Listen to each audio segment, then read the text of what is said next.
தமிழ் இலக்கியங்களில் பல இடங்களில் குறிப்பிடப்பட்டுள்ள பனைமரம் தமிழர் அடையாளங்களில் முக்கியமான ஒன்று.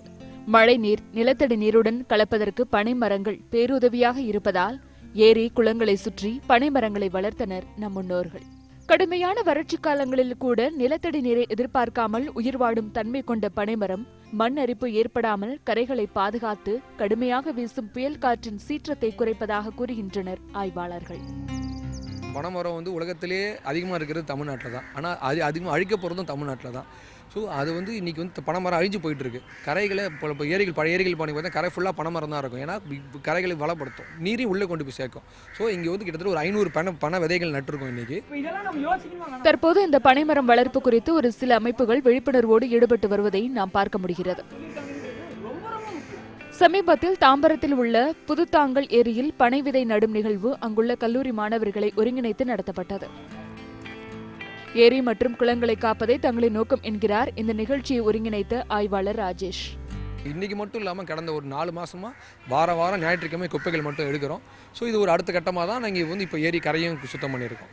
இதுக்கு மேலேயும் இந்த இதை இது அரசாங்கத்தோட உதவியோட இந்த ஏரியை தூய்மைப்படுத்தி கரைகள் அமைச்சு கழிவுநீர் வருது. நீங்கள் பார்த்தீங்கன்னா ஒரு 2 தாம்பரத்தில் இருக்க ஒரு வைகை நகர் மாதிரி பல ஏரியாவில் இருக்க மொத்த கழிவுநீர் இங்கே வருது. கழிவுநீரை நிறுத்தி தண்ணியை சுத்தம் பண்ணி இந்த பறவைகள் நீங்கள் பார்த்தீங்கன்னா அவ்வளோ அழகான பறவைகள்லாம் இருக்குது. இன்னும் பல தீவுகள் அமைச்சு பல பறவைகளை உள்ளே கொண்டு வரதான் எங்களோட திட்டம். பனை விதையை ஏரியில் நடுவது மட்டுமல்லாமல் அந்த ஏரியை முழுவதும் ஆக்கிரமித்துள்ள பிளாஸ்டிக் கழிவுகள் மற்றும் குப்பைகளை மாணவர்களை சுத்தப்படுத்தினர். அப்போது கல்லூரி மாணவர்களுக்கு இயற்கை குறித்து வகுப்புகள் மற்றும் கலந்துரையாடல் நடைபெற்றது. இயற்கையின் முக்கியத்துவத்தை இந்த கல்லூரி மாணவர்கள் ஆர்வத்தோடு ஈடுபட்டு வருவதை நம்மால் காண முடிந்தது.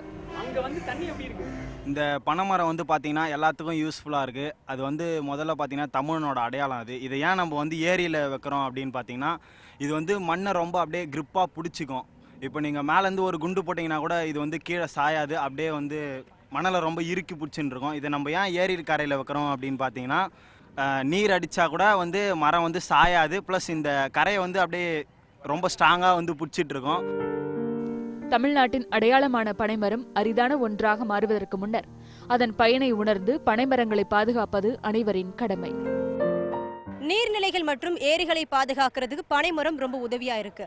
அததான் இந்த மாணவர்கள் பனை விதை மூலம் நடவு செஞ்சுட்டு இருக்காங்க. ஒளிப்பதிவாளர் விவேக்குடன் நித்யா, நியூஸ் 18 தமிழ்நாடு.